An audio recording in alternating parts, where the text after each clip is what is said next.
He thought he was kicking out a nobody, but he had no idea he had just insulted the woman who could quietly dismantle everything he thought he owned. Before we continue, where are you watching from? Drop your city or country in the comments below. And if you believe dignity matters more than appearances, stay with this story because what happened next changed an entire room without a single raised voice. The boutique sat on Madison Avenue, its glass facade reflecting the late afternoon sun like a polished mirror, the kind of place where every item inside seemed to whisper a price tag before anyone even asked. Inside, soft jazz drifted through the air, mingling with the faint scent of expensive perfume, while marble floors echoed with the confident footsteps of customers who belonged. And then Emily Carter stepped in. Her sneakers were clean but worn, her light sweater simple, her presence quiet enough that most people didn't even notice her at first. But someone did. Victoria Blake, the store's senior associate, looked up from behind the counter, her eyes scanning Emily from head to toe with a precision that felt less like observation and more like judgment. It was the kind of look that measured worth in seconds and always assumed the worst. Emily paused near a display of silk dresses, gently brushing her fingers along the fabric, her expression calm, almost thoughtful, as if she were somewhere else entirely. No one approached her. Not right away. Minutes passed, and the silence around her grew louder than the music, louder than the soft conversations happening across the room. A couple nearby exchanged glances, subtle but unmistakable. Victoria finally walked over, heels clicking sharply against the marble, each step carrying a quiet authority that didn't need to be announced. "Can I help you?" she asked, though her tone suggested the opposite. Emily turned, offering a small, polite smile. "Yes, I was hoping to take a look at that navy dress in the window."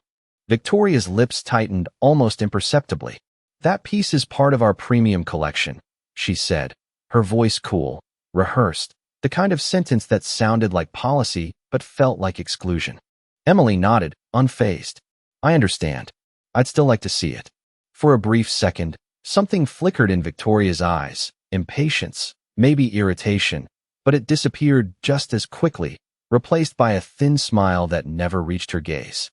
Around them, the boutique continued its quiet rhythm, but the air had shifted, as if something unseen had entered the room. And Emily, standing there in her simple clothes, her posture steady, her eyes calm, didn't look like someone who was about to argue. She looked like someone who already knew how this moment would end. Victoria let the silence stretch just long enough to make a point before turning slightly, as if deciding whether Emily was even worth the effort. Then with a measured sigh she walked toward the display window and carefully lifted the navy dress from its mannequin, holding it with a kind of exaggerated delicacy that suggested it was too valuable for the moment unfolding around it. "This piece retails for $6,800, she said, her voice carrying just enough volume to reach a few nearby customers. "We usually reserve it for clients who have an appointment or a purchase history with us." The implication hung in the air like a quiet accusation, and a man browsing ties glanced over briefly before returning to his selection, uninterested but aware. Emily's expression did not change. She simply nodded once and said, "I appreciate that, but I would still like to see how it fits." Her tone calm, almost gentle, as if she were speaking to someone who had not yet decided who she was. Victoria's smile sharpened. "Of course you would," she replied, then paused, tilting her head slightly. "But I am not sure this is the right place for casual browsing." The word casual landed heavier than it should have, and a faint ripple of discomfort moved through the room, subtle but real. Emily's fingers brushed lightly against the sleeve of her sweater, a small grounding gesture. And for a brief second her eyes drifted to the mirrored wall where her reflection stood. Among polished displays and tailored silhouettes, she looked exactly like what they saw, simple, unremarkable, easy to dismiss, but there was something in her gaze that did not match the image, something steady, something patient. "I am not browsing," she said quietly, bringing her attention back to Victoria. "I am here for a specific reason." Victoria let out a soft, humorless laugh. "Everyone is," she replied, placing the dress back onto its stand with precise care. "But we have standards here, and I have to consider the experience of our regular clients." The phrase regular clients seemed to draw an invisible line across the marble floor, separating who belonged and who did not. A woman near the fitting rooms shifted uncomfortably, watching the exchange unfold with growing tension. Emily remained still, her posture neither defensive nor apologetic, just present. "Are you refusing to show me the dress?" she asked, her voice still even. But now there was a clarity to it, a quiet line being drawn. Victoria's eyes narrowed slightly. "I am suggesting that this may not be the right environment for you," she said, each word carefully chosen. "There are other stores that might better match your needs." The pause before the last word was deliberate, almost practiced, and for a moment the boutique seemed to hold its breath.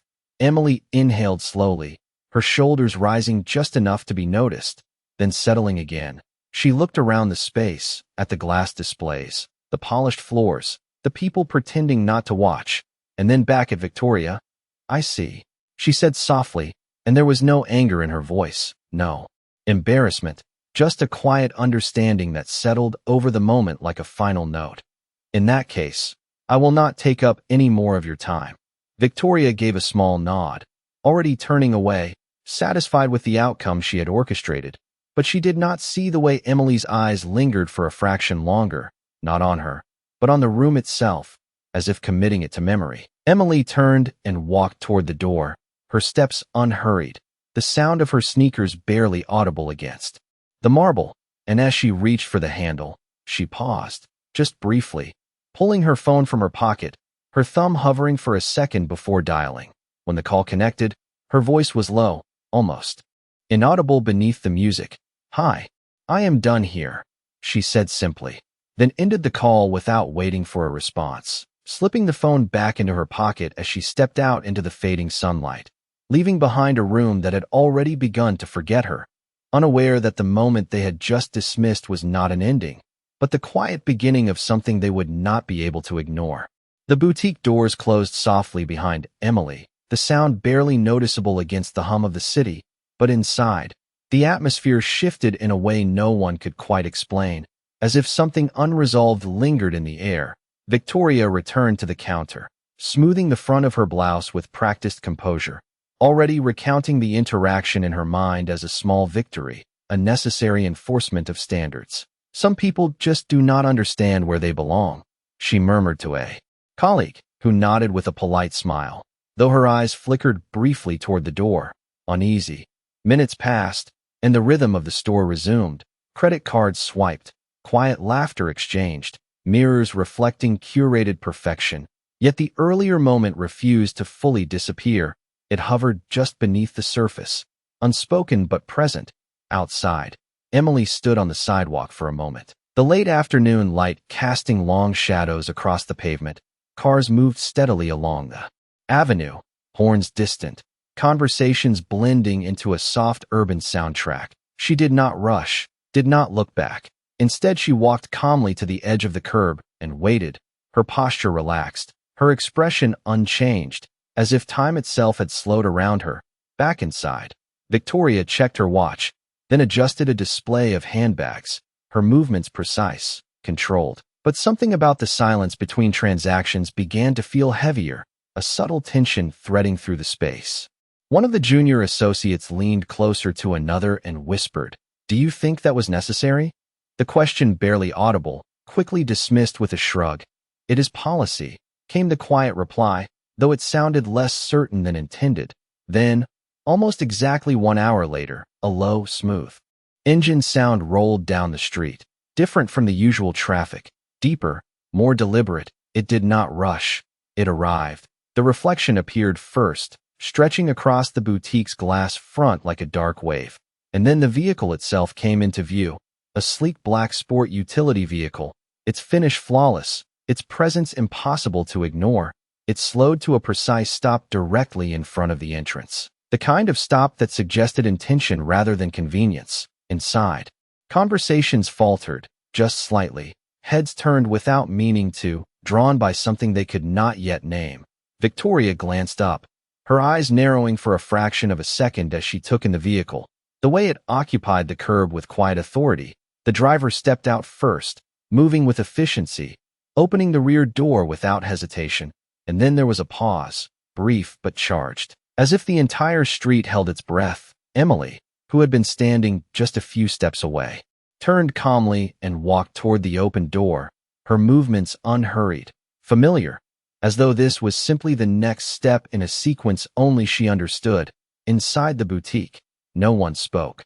The music continued, but it felt distant now, secondary to the unfolding scene just beyond the glass. Victoria's hand rested lightly on the counter, her fingers still, her attention fixed without permission. Something about the moment felt different, not dramatic, not loud, but inevitable, like a quiet shift in gravity that no one could stop once it had begun. And as Emily reached the vehicle, placing her hand lightly against the door frame, the first ripple of realization began to form, subtle and incomplete, but undeniable, like the opening note of a truth that would soon fill the entire room. The rear door remained open for just a second longer than expected, and then he stepped out. Daniel Carter, his presence quiet but undeniable, the kind of presence that did not need introduction because it carried its own recognition. His suit was tailored in a way that suggested precision rather than display, his posture relaxed yet controlled, and his eyes, calm and observant, moved first to Emily, not to the building behind her, not to the people watching, but to her, as if nothing else in that moment held any importance. "Are you all right?" he asked, his voice low, steady, and she gave a small nod, the kind of nod that said everything without needing explanation. Inside the boutique, Victoria felt something shift before she fully understood it, a tightening in her chest, a subtle unease that crept in as Daniel straightened and glanced briefly toward the storefront, not with anger, not with curiosity, but with a measured awareness that seemed to take in every detail without effort. One of the customers near the entrance leaned slightly closer to the glass, whispering something to her companion, recognition spreading in fragments, incomplete but growing. Daniel stepped aside, allowing Emily to enter the vehicle first, his hand hovering just enough to guide but never impose. And as she settled inside, he closed the door with quiet care, the sound soft but final, like a line being drawn that no one inside had realized they had crossed. Then he turned again toward the boutique, his gaze lingering for a brief moment, long enough for Victoria to feel seen, truly seen, not as an employee, not as authority within that polished space, but as someone standing on the wrong side of something she had not yet named.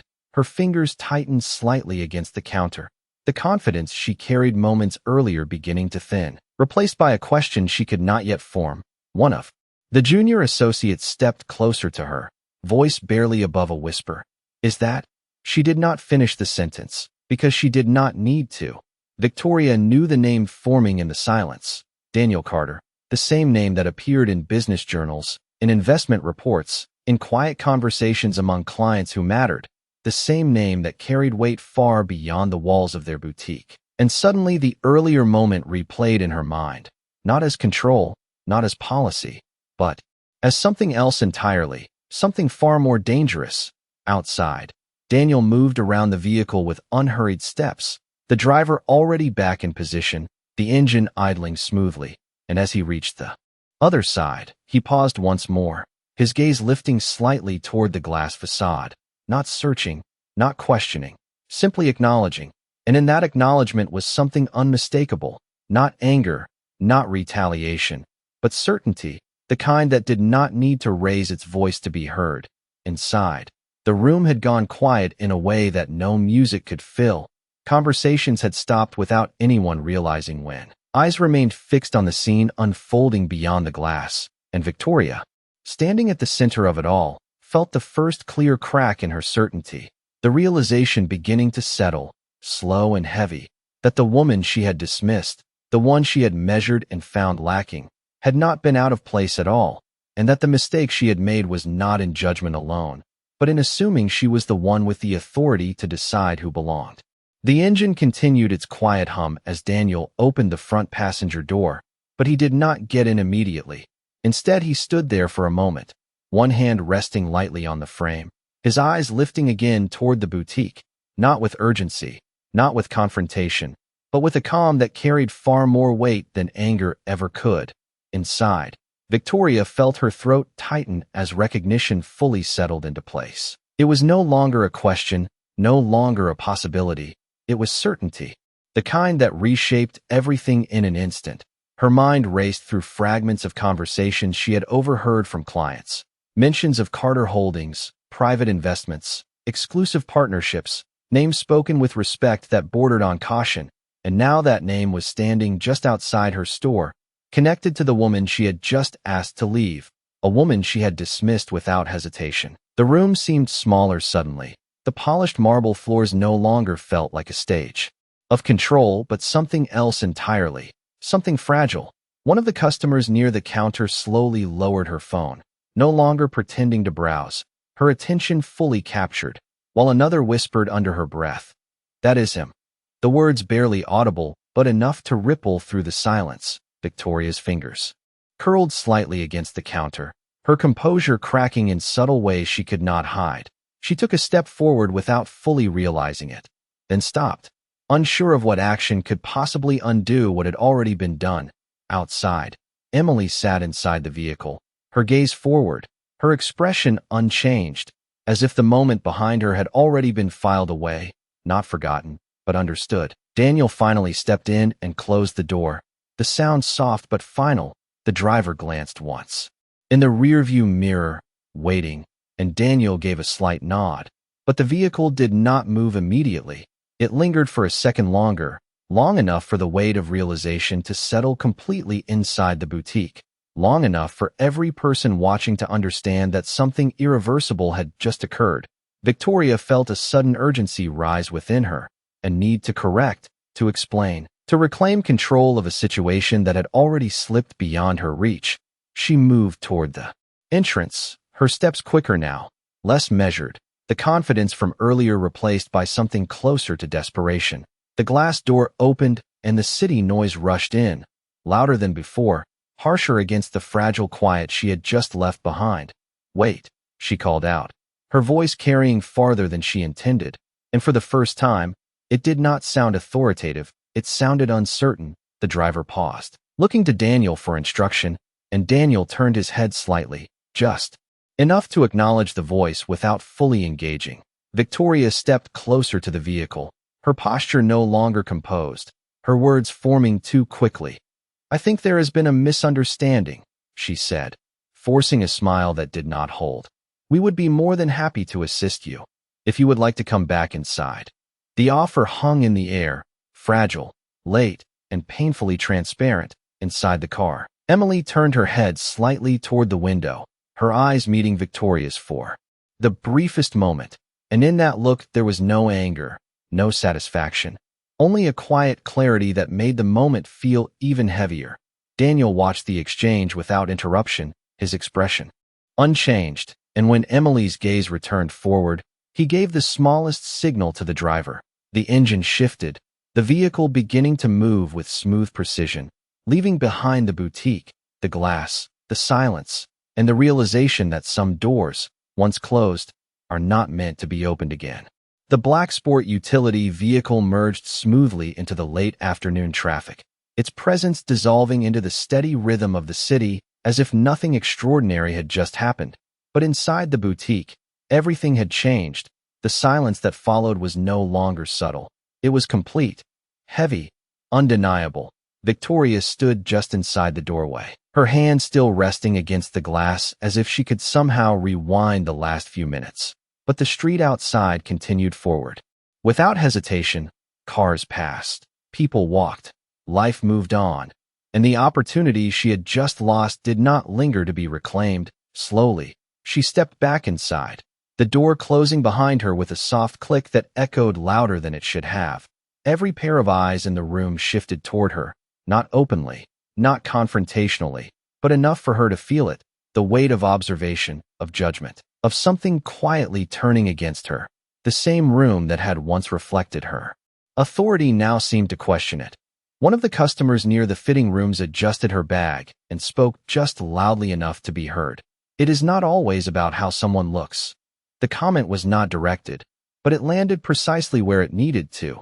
Victoria's jaw tightened slightly, her composure attempting to rebuild itself, but the cracks were there now, visible, impossible to ignore, behind the counter. A junior associate avoided her gaze, focusing instead on rearranging items that did not need rearranging. The routine movements now carrying an undercurrent of discomfort. The boutique manager, who had been in the back office during the incident, stepped out after hearing fragments of the situation from a staff member, her expression controlled but alert. "What happened?" she asked quietly, and for the first time, Victoria hesitated, the words she had used earlier now sounding different in her own mind, less justified, more exposed. "It was just a misunderstanding," she replied. But even as she said it, the phrase felt hollow. The manager glanced toward the window, then back at Victoria, her eyes narrowing slightly, piecing together what she had not witnessed.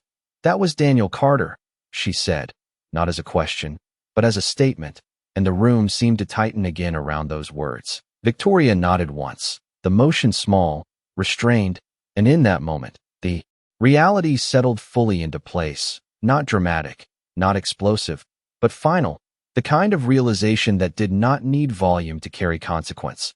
The manager exhaled slowly, her gaze shifting across the boutique, taking in the customers, the staff, the subtle shift in atmosphere. "We do not get many chances to make impressions like that," she said, her tone measured, but firm. "And we just made one we cannot take back." Victoria looked down briefly, her reflection catching in the polished surface of the counter, and for the first time, she did not see confidence. She saw the exact thing she had assumed in someone else, a moment of misjudgment that had defined everything that followed. Across the room, the music continued to play, soft and unchanged, but it no longer masked the silence, it highlighted it. And as the boutique slowly returned to its routine, something fundamental had shifted, not in the displays, not in the lighting, but in the understanding of everyone who had witnessed it, because they had just seen, without a single raised voice, how quickly perception can fail, and how quietly dignity can walk away without asking for permission. That evening, long after the boutique had closed and the polished floors reflected only dimmed lights instead of judgmental glances, Victoria remained behind the counter, her reflection staring back at her in the darkened glass, the silence now heavier than it had been during the day, because it no longer carried uncertainty, it carried understanding, the kind that arrives too late to change anything but early enough to stay with you. The events replayed in her mind with uncomfortable clarity, not as fragments, but as a continuous sequence she could not interrupt. The look Emily had given her, calm, unshaken, not defensive, not pleading, just certain, and the way Daniel Carter had stood without raising his voice, without demanding anything, yet somehow shifting the entire balance of the room simply by being present. Earlier, Victoria had believed control came from authority, from enforcing standards, from deciding who belonged and who did not. But now that belief felt thin, almost fragile, like something that had only ever worked because no one had challenged it in a meaningful way. She walked slowly across the boutique, her heels softer now against the marble, stopping near the display window where Emily had stood, her hand hovering just above the navy dress, the same one she had refused to show. And for a moment, she imagined how different the day could have been if she had simply said yes, if she had chosen curiosity over assumption, respect over judgment. But that version of the day no longer existed. It had been replaced by something far more permanent. Across the city, the black sport utility vehicle moved through quiet streets, the skyline fading into evening light. Inside, Emily sat comfortably, her gaze directed out the window as the reflections of passing buildings slid across the glass. Daniel glanced toward her, his expression thoughtful. "You did not say much back there," he said gently, not as a question, but as an observation. Emily smiled faintly, her voice calm. "There was nothing I needed to prove," she replied, and the simplicity of her words settled into the space between them, steady and complete. Daniel nodded slightly, understanding without needing more, because he had seen it before, the quiet strength that did not argue, did not defend, but simply existed, and in doing so revealed everything else for what it was. Back at the boutique, Victoria turned off the final set of lights, the room falling into shadow, but the clarity remained, because what she had witnessed was not about wealth, not about status, not even about power. It was about something far less visible and far more difficult to measure. The way a person chooses to treat someone when they believe there will be no consequence. and how that choice defines everything that follows. She paused at the door before leaving, her hand resting on the handle just as Emily's had earlier that day. But this time, there was no dismissal, no assumption, only a quiet awareness of the weight carried by even the smallest decisions. And as she stepped out into the night, the city unchanged around her, one truth remained, clear and undeniable. Respect is never determined by appearance, only revealed through action. And once revealed, it cannot be undone. The next morning, the boutique reopened under the same soft lighting and curated elegance. But something subtle had changed, not in the displays or the music, but in the way the space was occupied. The air carried a quiet awareness that had not been there before. Victoria arrived earlier than usual, her steps measured, her expression composed but no longer effortless. She moved through her routine with precision, adjusting displays, reviewing inventory, greeting staff, yet every action felt more deliberate, as if each detail now held a weight she had previously ignored. When the doors opened and the first customers entered, she noticed something she had not paid attention to before: the hesitation in her own assumptions, the pause before judgment, the awareness that every person who walked through those doors carried a story she could not see. Mid-morning, the boutique manager called a brief meeting, her tone calm but unmistakably serious. "Yesterday was a reminder," she said, her gaze moving across the staff, "not of who our clients are, but of who we are when we believe no one important is watching." The words settled into the room with a quiet finality. No one interrupted. No one needed clarification. Victoria stood still, her posture straight. But inside, the message landed deeper than she expected, because it was not just about the moment that had passed. It was about the pattern it revealed. Later that day, a woman entered the boutique, her outfit simple, her presence understated, and for a brief second, Victoria felt the old instinct rise, the quick assessment, the silent categorization. But this time, it stopped before it. Fully formed, she stepped forward, her voice calm, respectful. "Welcome, let me know how I can assist you." The words were the same as always, but the intention behind them had shifted. The woman smiled, surprised but appreciative, and began to browse. And in that small exchange, something realigned, not dramatically, not visibly, but meaningfully, across the city. Emily walked through a quiet park, the late morning sun filtering through the trees, casting soft patterns across the path, her pace unhurried, her thoughts steady. She carried no resentment, no need to revisit the previous day, because for her, it had already served its purpose. It had revealed something simple and undeniable, and that was enough. Daniel joined her a few moments later, matching her pace. "Do you ever think about saying something in moments like that?" he asked gently, and she glanced at him with a faint smile. "People hear what they are ready to hear," she replied, "and sometimes silence says more than anything else." Her words lingered in the quiet space between them, not as a lesson, but as a truth she had lived long before that day. Back at the boutique, the rhythm of business continued. Customers came and went, purchases were made, conversations resumed, but beneath it all, there was a new awareness, subtle but persistent, a recognition that value was not always visible, that presence did not always announce itself, and that the smallest moments often revealed the largest truths. Victoria stood behind the counter, observing, listening, choosing her words with greater care, not out of fear, but out of understanding, because she had learned something that could not be unlearned, that dignity does not demand attention. It simply exists, and the way it is treated defines everything else. And from that day forward, the boutique remained the same in appearance, but not in perception, because those who had witnessed that quiet moment now carried it with them, a reminder that the difference between exclusion and respect is often decided in a single, unnoticed choice. Weeks passed, and the moment that had once filled the boutique with silence slowly transformed into something quieter but far more lasting. Not a story that was spoken aloud, but one that lived in the way people moved, the way they paused, the way they chose their words more carefully than before. Victoria no longer saw customers as categories to be sorted, but as individuals whose stories were invisible at first glance. And that understanding reshaped everything. One afternoon, As sunlight filtered through the glass and cast soft reflections across the marble floor, a familiar black sport utility vehicle passed by on the street outside. It did not stop, it did not slow. It simply moved through the city like any other car.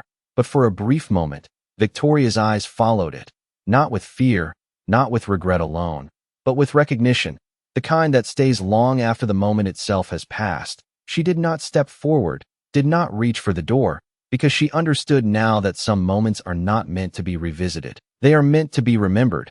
Across town, Emily stood at the edge of a quiet charity event, dressed with the same simplicity she had always carried, her presence calm, her posture steady, speaking with guests who valued not what she wore, but what she represented. Daniel stood nearby, engaged in conversation, but his attention occasionally returned to her, not out of concern, but out of respect, because he understood that her strength did not come from status or wealth. It came from something far less visible and far more enduring. Later that evening, as the event drew to a close, one of the organizers approached Emily and said, "You have a way of making people feel seen." And she smiled softly, her response simple, "Everyone deserves that." The words were not spoken for attention. They were spoken as truth, the kind that does not need emphasis to carry meaning. Back at the boutique, the routine continued as it always had. But beneath the surface, the shift remained, subtle but permanent. Customers were greeted differently, not with assumption, but with openness, not with silent judgment, but with quiet respect. Victoria stood behind the counter, observing, listening, no longer rushing to define what she did not yet understand, because she had learned that the cost of being wrong is not measured in money, but in moments that cannot be reclaimed. And as the day came to an end and the lights dimmed once again, the boutique looked exactly the same as it always had, polished, elegant, unchanged to anyone passing by. But those who had witnessed that day knew better, because they had seen how quickly appearances can mislead, how silently dignity can walk away, and how the true measure of a person is revealed not in what they wear, but in how they treat others when they believe it does not matter. And on that quiet evening, as the city moved on without pause, one truth remained, steady and unshaken. Respect is not something you recognize after the fact. It is something you choose in the moment, and once that moment passes, it does not return.